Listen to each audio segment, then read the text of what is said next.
telu loro siji buka Cak. Selamat siang para pendengar dan pemirsa Wintim.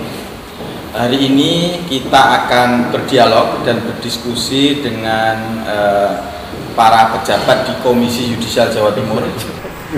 Wintim ini salah satu channel edukasi untuk masyarakat, karena Komisi Yudisial adalah lembaga negara yang resmi oleh undang-undang. Jadi kami berharap dengan dialog ini masyarakat tahu keberadaan Komisi Yudisial terutama di Jawa Timur, dan nanti harapannya bisa mengakses pelayanan-pelayanan yang diberikan oleh Komisi Yudisial Kantor Penghubung Jawa Timur.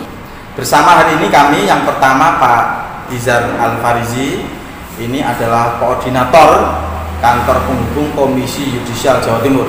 Selamat siang Pak Dizar. Selamat siang Pak Adi. Pak Dizar ini aktivis muda yang luar biasa, malang melintang di dunia persilatan. Ya, sudah banyak beliau pengalaman kerja, jadi aktivis di salah satu organisasi mahasiswa. Hari ini beliau menjadi koordinator Kantor Penghubung Komisi Yudisial Jawa Timur. Sudah berapa lama Pak jadi koordinator di sini? Sudah 8 tahun. Sudah 8 tahun, luar biasa. Ini pengabdian yang sangat luar biasa dari Pak Dizar. Yang kedua, di sisi kiri saya ada Pak Ali Sakdudin, ini asisten pemantauan persidangan. Jadi masyarakat kalau sering di Pengadilan Negeri Surabaya sering melihat Pak Ali, itu dia lagi bekerja memantau jalannya persidangan.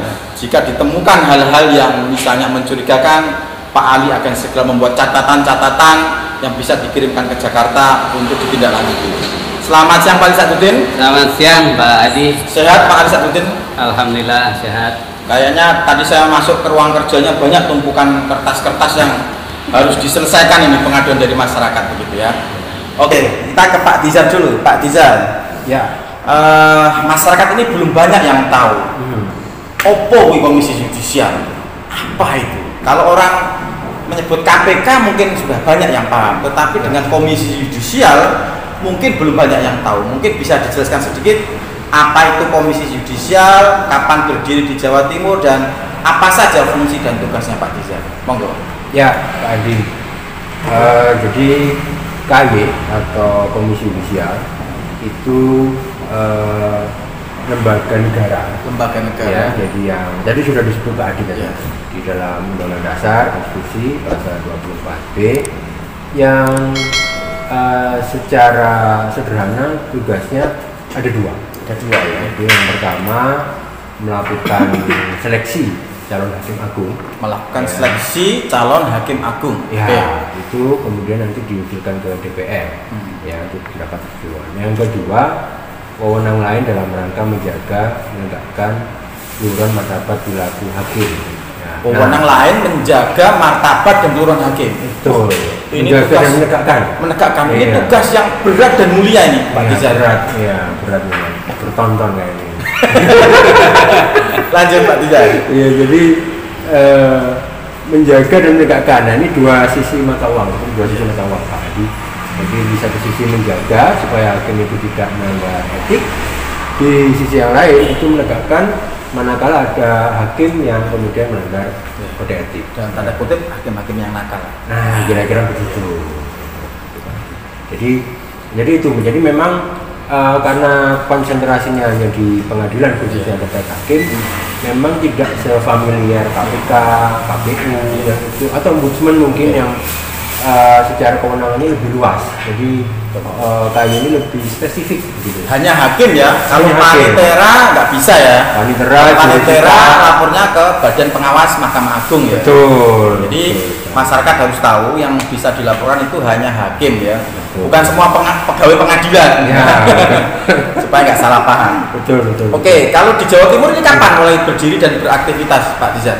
Nah, kalau di Jawa Timur itu sejak ada perubahan undang-undang KY. Jadi undang-undang KY itu undang-undang 22/2004, kemudian direvisi melalui undang-undang 18/2011. Setelah dia undang-undang 18/2011 itu diamanatkan bahwa KY dapat membentuk kantor penghubung Kantor di penghubung. daerah. Nah, 2011, kemudian butuh waktu sekira 2 tahun, di 2013 baru di Jawa Timur, khususnya di Surabaya ini berdiri ya. Waktu itu hanya ada 6, termasuk Surabaya. Salah satunya yang sekarang ada yang jadi hakim pengadilan agama ya. Ya, ada yang jadi hakim pengadilan negeri juga, begitu di daerah lain begitu.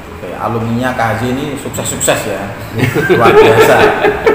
Yang mengawasi hakim akhirnya jadi hakim sendiri. Ya gitu. Sekarang yang diawasi Pak Dizar orangnya. Ya betul.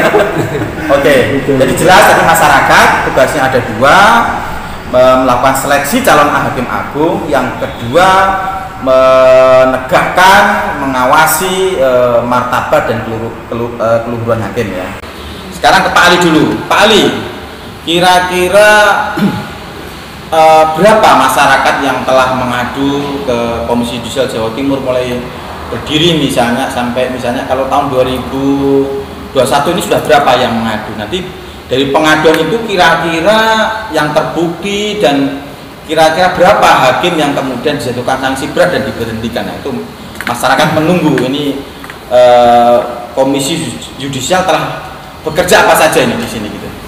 Iya, jadi kalau laporan secara nasional yang masuk ke Komisi Yudisial itu ada 915 Pak Adi, jadi secara keseluruhan. Ya. Nah, cuman memang kan dari 915 itu kan tidak semua laporan kadang menjadi kewenangan KY, ada juga yang laporan bukan menjadi kewenangan KY tapi disampaikan ke KY. Misalnya kewenangan tadi, misalkan, laporan ke Panitera, kewenangan Badan Pengawas ya. Ya, misalkan lapor jaksa, itu kan ada pengawasnya sendiri, bukan di KY. Jadi itu dipilah-pilah oleh KY. Jadi mana yang kemudian menjadi kewenangan KY, mana yang tidak. Nah, dari sekian itu sampai saat ini itu kan ada 70 sampai bulan Agustus kemarin ya, dari bulan Januari sampai ini itu ada 70 laporan yang oleh Komisi Yudisial itu sudah diusulkan untuk dijatuhi sanksi ke Mahkamah Agung. 70 ya? Nah, 70. Tapi kalau yang diputus oleh Komisi Yudisial itu ada 132. Nah, cuman dari 132 itu kan ada yang dinyatakan terbukti, ada yang dinyatakan tidak terbukti. Gitu. Nah, luar biasa. Jadi ada 70 laporan yang telah ditindaklanjuti. Nah, masyarakat butuh informasi nih Pak Ali. Kira-kira dari pengaduan tadi Pak Ali dan case-case apa yang misalnya contoh lah Pak Ali bisa menggambarkan kasus-kasus yang kemudian itu terbukti dan terutama di Jawa Timur Pak Ali yang pernah Pak Ali dan teman-teman kerjakan dan itu terbukti akhirnya di tingkat KJ dijatuhi sanksi misalnya.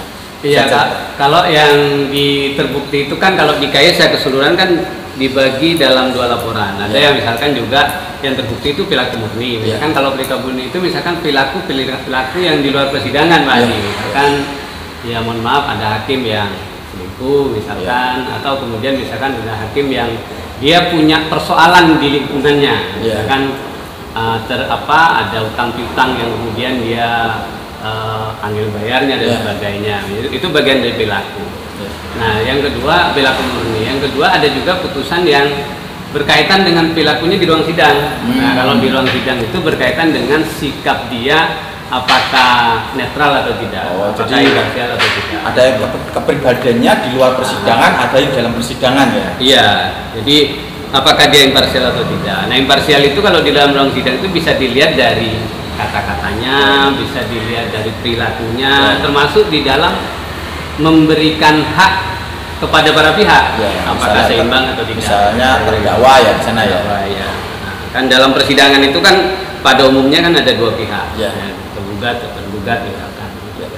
Jadi masyarakat harus tahu bahwa hakim dalam menjalankan persidangan di persidangan itu harus profesional. Betul. Karena misalnya kalau dalam perdata misalnya kedua belah pihak harus seimbang. Hakim tidak boleh membela salah satu. Nah, kalau Anda misalnya ada perkara-perkara di pengadilan yang merasa hakim membela salah satu pihak, bisa disampaikan itu rekamannya, bukti dan keterangan saksinya ke Komisi Yudisial. Nanti Komisi Yudisial akan menindaklanjuti dan menginvestigasi lebih lanjut, begitu. Ya, betul. Pak Dizar, ada tambahan terkait pengaduan-pengaduan apa yang pernah menarik, yang menjadi interest publik masyarakat secara luas dan KJ memonitor, dan mungkin ada cerita terkait dengan bukti yang kuat sehingga dijatuhi sanksi para hakim ini. Ya, kalau yang menarik itu biasanya memang lebih ke adanya dugaan asusila Pak. Jadi di luar persidangan biasanya. Jadi kalau di Surabaya itu pernah itu di awal-awal kali Jatim berdiri begitu, tapi kemudian yang yang diduga melanggar adalah hakim ad hoc waktu itu, dan sampai kemudian diberikan sanksi. Kemudian yang lain mungkin ada pertemuan misalkan antara hakim dengan salah satu pihak di luar persidangan, ya kan, di hotel gitu kan, yang itu tanpa ada pihak lain. Jadi ini kan ada indikasi. Tidak boleh, ketentuan kode etiknya nggak boleh. Jadi hakim itu kan secara profesi melekat baik dia di dalam maupun di luar persidangan. Jadi itu juga pernah tindak lanjuti oleh KAY dan juga diberikan sanksi. Tapi memang sanksinya tidak sampai sanksi berat kali ini. Jadi hanya yang paling berat PTDH ya. Ya betul, kalau yang paling berat adalah berat dengan norma. Itu pun juga harus dengan Mahkamah Agung ketika menggelar majelis kehormatan hakim. Betul. Jadi banyak sekali ya pengaduan-pengaduan dari masyarakat terkait dengan perilaku yang ditampakkan oleh hakim baik di luar maupun di dalam persidangan. Betul. Sekarang ke Pak Ali. Ini kan hakim itu kan istilahnya ujung dari semua proses ya. Kalau misalnya kita ngomong laporan pidana mulai dari kepolisian, kejaksaan, ujungnya di hakim.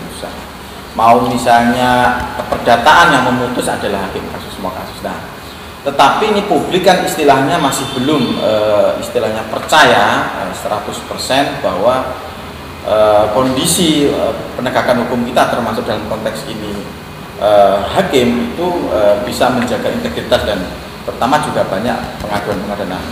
Kira-kira apa pendapat Pak Ali bagaimana ke depan KAY bisa lebih efektif mengawasi perilaku hakim, juga kemudian apa yang perlu diperbaiki dalam konteks sistem monitoring pengawasan terhadap hakim itu Pak? Iya, jadi saya pertama ingin menyampaikan bahwa berdasarkan interaksi kami gitu ya dengan para hakim itu sebenarnya banyak hakim yang baik Pak Adi, banyak hakim yang memang di dalam menjalankan profesinya dia sebagai wakil Tuhan di muka bumi itu sebenarnya bagus, bisa kita adu di muka bumi. Cuman memang tidak bisa kita pungkiri juga ada beberapa hakim yang memang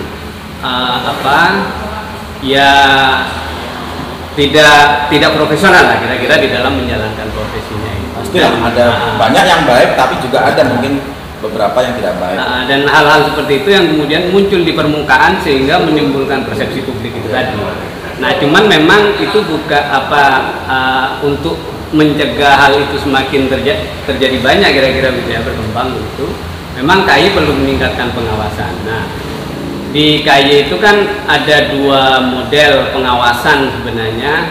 Pertama adalah melakukan penindakan gitu ya, dalam penindakan seperti disampaikan oleh Pak Dizar tadi bahwa kalau ada pelapor, ada hakim yang dilaporkan ke KAY kemudian dia terbukti maka dia ditindak. Yang kedua ada yang modelnya pencegahan, edukasi. Misalkan ada pelatihan tentang pemaknaan KPPH dan lain sebagainya. Ada juga misalkan pemantauan persidangan. Nah, pemantauan persidangan itu juga sebenarnya dalam konteks pencegahan itu tadi. Nah, saya kira memang konteks pencegahan itu yang hari ini menjadi prioritas Komisi Yudisial.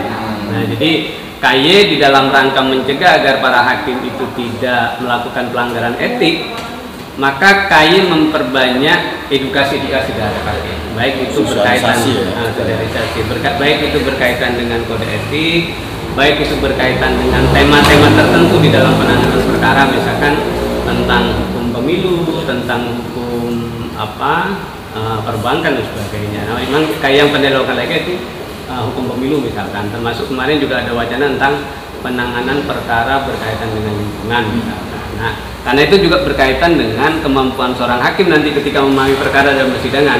Selain dia juga harus memahami betul tentang bagaimana memaknai kode etik itu dan perilakunya. Saya kira begitu yang selama ini memang menjadi konsen Komisi Yudisial ya, walaupun itu bukan berarti kemudian melemahkan kewenangan dalam konteks melakukan investigasi tadi. Oke Pak Dizar, ini menarik, coba kita dalami. Ya, jadi Komisi Yudisial tidak hanya melakukan fungsi tadi pengawasan, melakukan investigasi, pemantauan, tetapi juga fungsi-fungsi pencegahan. Dalam rangka itu ada edukasi, sosialisasi. Nah, Pak Tizar, kira-kira peran, saya mendengar ada sahabat Komisi Yudisial juga. Nah, saya pengen tanya apa saja peran-peran sahabat Ombudsman, kemudian perguruan tinggi dan beberapa mungkin media dan stakeholder masyarakat dalam menunjang konteks tadi, dalam menegakkan, menjaga martabat dan keluhuran hakim. Ya, Pak Tizar. Ya, sahabat KY ya Pak. Sahabat KY namanya. Sahabat Komisi Yudisial itu sebenarnya kalau di dalam undang-undang normatifnya atau di dalam peraturan itu jejaring ya Pak. Ya. Tapi kemudian biar lebih familiar sahabat ya. Jadi bisa perguruan tinggi, bisa mahasiswa, begitu dan sebagainya. Nah, itu sangat penting begitu. KY kebetulan juga ada program dengan beberapa perguruan tinggi. Kalau di Jawa Timur juga ada, itu klinik etik dan advokasi. Klinik etik dan advokasi. Betul. Ya, itu yang nanti juga akan menjadi sahabat-sahabat KY, salah satunya yang akan memberikan influencer ya kepada publik bahwa bagaimana seharusnya hakim, bagaimana seharusnya publik dalam bersidang di pengadilan. Jadi jejaring atau sahabat KY itu sangat penting bagi kami, tidak hanya menjaring masyarakat untuk melapor ke KY, tapi juga memberikan kesadaran kepada publik, kepada masyarakat bahwa apa saja yang boleh dan tidak misalkan di persidangan, kira-kira yang bisa dilakukan di persidangan seperti apa. Jadi saya kira itu sejak awal berdirinya KY, jejaring itu menjadi salah satu elemen yang penting bagi kita. Apakah di seluruh kabupaten kota sudah punya Pak titik-titik sahabat KY di mana saja yang ada?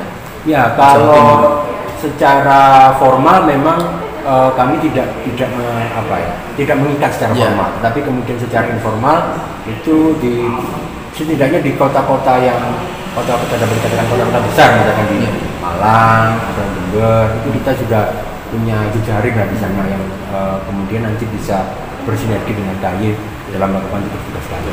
Tahun ini kira-kira ada penambahan nggak jejaring sahabat Ombudsman program sahabat KY? Ya. Nanti kita lihat tahun. Tahun sekarang kan situasi dan kondisi. Pak Ali, ini ada pertanyaan dari masyarakat begini. Misalnya kalau ada masyarakat nih lagi di pengadilan, dia menemukan salah satu misalnya kejanggalan dalam konteks persidangan misalnya, apa yang harus dipersiapkan oleh masyarakat misalnya? Apakah dia harus mencatat, kemudian merekam atau bagaimana supaya itu bisa menjadi bahan pelaporan dan bukti yang kuat sehingga laporan masyarakat dapat ditindaklanjuti? Apa saja Pak Ari yang perlu dipersiapkan masyarakat sehingga laporannya tidak sumir misalnya, tidak bisa ditindaklanjuti? Itu supaya masyarakat dapat edukasi hari ini apa saja yang nanti disiapkan ketika mau melapor ke KY itu apa saja, bukti apa saja, bagaimana cara melakukan pemantauan, itu bagaimana Pak? Bisa dijelaskan Pak kalau masyarakat biasa? Iya, jadi gini, jadi kalau misalkan masyarakat menemukan gitu ya di pengadilan tentang perilaku hakim yang diduga melanggar itu sebenarnya masyarakat bisa hanya menyampaikan, baik kalau dia pihak dia bisa menyampaikan sebagai pelapor, tapi kalau dia non pihak dia bisa menyampaikan itu sebagai informasi ke KY. Nah, cuman memang itu perlu dijelaskan, misalkan siapa pelakunya, bagaimana perilaku apa yang dianggap melanggar, terus kemudian di mana, kapan dan sebagainya. Jadi dijelaskan sehingga KY bisa menangkap apa sebenarnya yang terjadi dan siapa dan sebagainya. Misalkan ada menemukan seorang hakim yang menemukan yang bertemu dengan pihak di sebuah rumah makan misalkan tanpa dihadiri pihak lain, hanya satu pihak itu. Nah, itu bisa disampaikan misalkan ketemu di sini jam sekian dengan siapa dan sebagainya gitu. Dan kalau mungkin kan misalkan memang ada bukti misalkan foto atau bisa video sehingga itu bisa lebih mudah lah, bisa lebih mudah untuk kemudian ditindaklanjuti gitu ya. Karena kalau kemudian baru bersifat kronologis, belum ada bukti dan sebagainya, tentu kan KY harus bekerja lagi untuk kemudian mencari bukti tadi. Tapi kalau misalkan itu sudah lengkap, nah itu KY tentu lebih enak lagi, itu tinggal prosesnya. Apalagi video itu kan tinggal memastikan apakah video itu asli atau tidak, gitu aja gitu. Saya kira gitu. Pak Dijar, ini masyarakat kan kadang-kadang khawatir dan takut. Iya, betul. Mau melapor nanti khawatir ada laporan balik, pencemaran nama baik misalnya. Nah, Ya. ada nggak misalnya sanksi atau apa ya dari masyarakat supaya kalau supaya nanti lapor ke ombudsman ini ada nggak kekhawatiran nanti ada perlawanan balik dari terlapor itu bagaimana Pak Dijar? Ada nggak case-case seperti itu dan ada nggak jaminan bahwa laporan yang mereka berikan itu nanti oleh Komisi Judisial dirahasiakan misalnya bagaimana? Oh ya, jelas. Kalau lapor ke KY itu kami di KY itu selalu merahasiakan identitas pelapor ya. Jadi Bahaya kalau nggak bahkan untuk perkara-perkara tertentu itu kami sudah berupaya untuk merahasiakan ya supaya tertutup, tetapi justru pelapor yang ingin di blow up. Jadi pelapor ditampilkan. Ya. Oh. Jadi, pelapor saya yang melapor gitu. Betul, pelapor membawa media begitu ya dengan lapor KY bahwa menyatakan diri sudah melapor. Punya kepentingan dia interest untuk tampil itu ya. Bisa jadi. Padahal saja yang begitu ya. Ada begitu. Jadi tapi secara normatif KY sudah menjaga bahwa identitas pelapor kami rahasiakan gitu kan. Dan juga harus jelas identitas pelapornya, kemudian juga identitas terlapor yang dilaporkan ini siapa juga harus jelas gitu. Hakim di mana begitu kan. Kemudian juga uraian dugaan pelanggarannya apa. Kadang-kadang memang pelapor itu hanya sumir ya. Ya, banyak masyarakat yang melapor tapi nggak punya bukti yang kuat gitu ya. Ya, pertama itu, yang kedua Mungkin karena kalah ya, pokoknya lapor dulu lah kalau ke KY. Siapa tahu nanti ditemukan bukti oleh KY gitu. Kacau. Jadi laporannya hanya saya di persidangan itu diperlakukan tidak adil. Ya. Nah, itu tidak adilnya Tanya apa? bukti tidak adil apa? Nggak tahu silakan KY. Yang membuktikan. Jadi harus diuraikan tidak adilnya apa kan gitu kira-kira, atau ada dugaan apa misalkan. Jadi tidak adilnya saya tidak diberikan kesempatan yang sama misalkan, bukti-bukti saya ditolak tapi tidak dikenal. Nah, itu kan enak ya. Tapi kalau mau tidak adil ini ya masyarakat sulit tentu memang bermacam-macam Pak Dijar ya. Ada yang mungkin tingkat edukasinya menengah ke atas. Betul. Dia tahu sebetulnya ini nggak ada bukti. Memang dia juga mungkin secara hukum dia kalah, dia lapor aja ada. Tapi juga mungkin ada masyarakat yang tingkat edukasinya, literasinya rendah sehingga mungkin dia sebetulnya korban, tetapi dia mungkin tidak punya bukti, tidak merekam sehingga itu kesulitan untuk ditindaklanjuti. Jadi kita saran kepada masyarakat, misalnya kalau menemukan ada dugaan-dugaan misalnya pelanggaran hakim itu paling tidak dicatat, direkam itu supaya KY lebih mudah menindaklanjuti.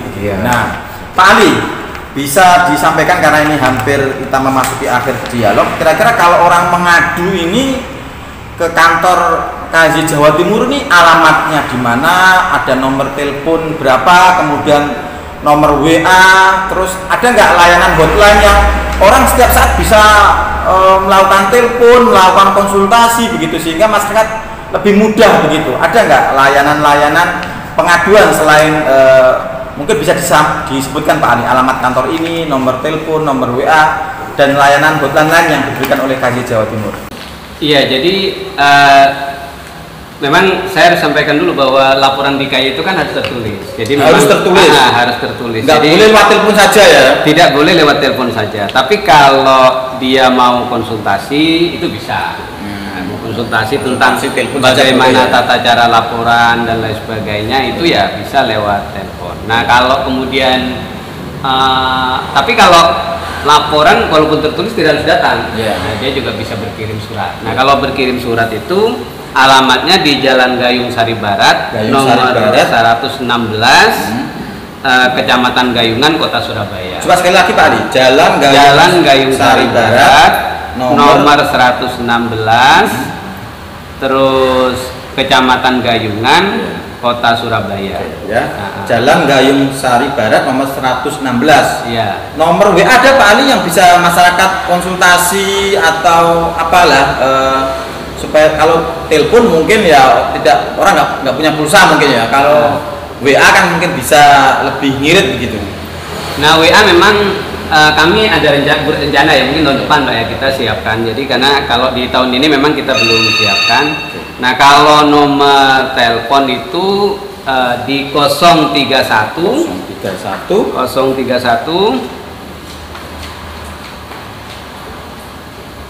Bentar saya ini dulu. 031 825 825 22 22 899. 899. Ya. Saya ulangi lagi masyarakat, nomor telepon KJ Jawa Timur 031 825 22 899 ya. Ya. Oke. Nanti mohon teman-teman pemirsa Wintim bisa dicatat, karena siapa tahu kita tidak ingin, tapi mungkin ada tetangga keluarga kita yang lagi misalnya perkara di pengadilan, harap dicatat nomor KJ.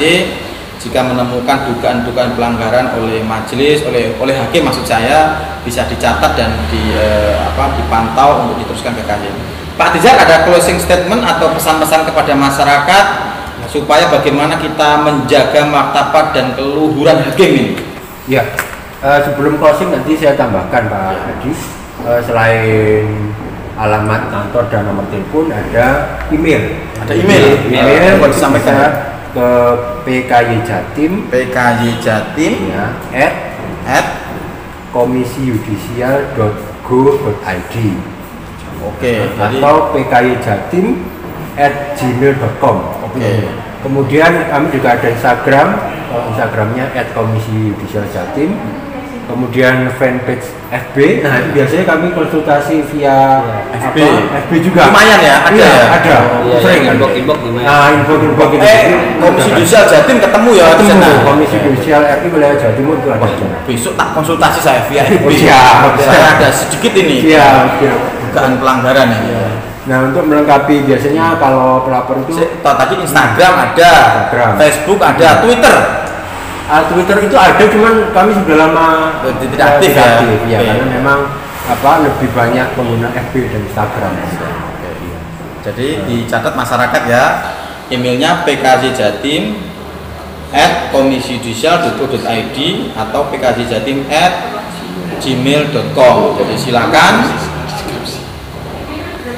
silakan masyarakat melaporkan saja ke kantor Komisi Judisial Jawa Timur, karena ini lembaga negara, diatur oleh undang-undang dan diberi anggaran yang cukup besar gitu, termasuk di Jawa Timur. Ini teman-teman saya Pak Ali Sakdudin, saya berharap kantor penghubung ini mendapatkan porsi anggaran yang besar sehingga peranannya bisa dirasakan oleh masyarakat secara langsung. Kira-kira teman-teman pemirsa Wintim, dialog hari ini cukup singkat saja. Yang penting bagi kami berharap masyarakat mengetahui bahwa ada lembaga yang secara khusus didirikan oleh pemerintah untuk menegakkan martabat dan keluhuran hakim. Silakan saja datang ke kantor Komisi Judisial Jawa Timur. Di sini nanti kalau datang Bapak ada teh, ada kopi, banyak makanan snack di sini. Ya, bisa bikin sendiri, bisa diminum dan bisa dimakan kapan saja. Ya. Terima kasih dari saya dan mohon maaf kalau ada hal-hal yang kurang berkenan. Ya. Terima kasih Pak Tizar. Terima kasih Pak Ali. Sama Pak Ali. Sukses selalu. Salam Wintim. Salam Wintim. Wah, Siji, loro, telu, tutup cak. Dor.